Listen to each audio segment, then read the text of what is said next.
ईमानदारी का इनाम। एक गांव में रामलाल नाम का एक व्यक्ति रहता था। वह घर को रंगने का काम करता था। वह अपना काम बड़ी ईमानदारी और मेहनत से करता था। मेहनत करने के बाद भी बहुत कम कमा पाता था, जिससे कि उसकी केवल 2 समय की रोटी का जुगाड़ ही होता था। वह ज्यादा काम करना चाहता था। एक दिन गांव के जमींदार ने रामलाल को बुलाया। रामलाल जमींदार के पास गया। जमींदार ने कहा कि मेरे पास एक नाव है, तुमको उस पर रंग करना है और उसको रंग आज के दिन ही करना है। रामलाल ने जमींदार को बोला कि वह रंग कर देगा। जमींदार ने रामलाल से रंग करने का रेट पूछा तो रामलाल ने बोला कि वह रंग करने का 1500 रुपए लेगा। इसके बाद जमींदार ने रामलाल को नदी के किनारे खड़ी नाव दिखा दी। रामलाल अपने घर से रंग लाकर बड़ी सफाई के साथ उसमें रंग करने लगा। वह जब रंग कर रहा था तो उसको नाव में एक छेद नजर आया।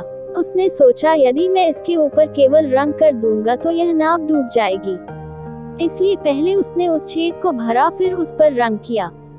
नाव के रंग का काम पूरा होने पर वह जमींदार को नाव दिखाने लाया।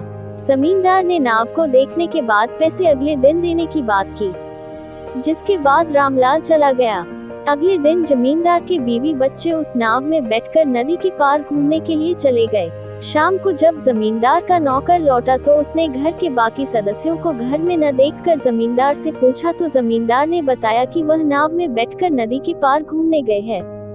नौकर ने जमींदार को बताया कि उस नाव में तो छेद था। जमींदार इस बात से बहुत परेशान हो गया।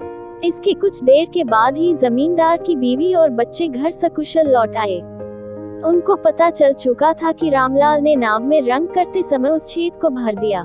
इसके बाद जब रामलाल अपने पैसे लेने आया तो जमींदार ने उसको पैसे दिए। रामलाल ने गिने तो उसमें 6000 रुपए थे। रामलाल ने कहा आपने गलती से मुझे ज्यादा रुपए दे दिए हैं। रामलाल ने कहा कि नहीं, ये तुम्हारे काम का इनाम है जो तुमने किया है। तुमने नाव में रंग करते समय जो छेद भरा था उसकी वजह से मेरे परिवार की जान बच गई। रामलाल पैसे लेकर घर चला गया। वह बहुत खुश था। सीख, ईमानदारी और मेहनत से काम करने का नतीजा हमेशा अच्छा ही होता है। नंबर 2, दोस्त की मदद कहानी। एक बार की बात है, राम और श्याम नाम के 2 दोस्त थे। वे काफी करीब थे और एक दूसरे से हर बात शेयर करते थे। एक दिन राम की एक महत्वपूर्ण परीक्षा थी, लेकिन वह बीमार पड़ गया और पढ़ाई नहीं कर सका।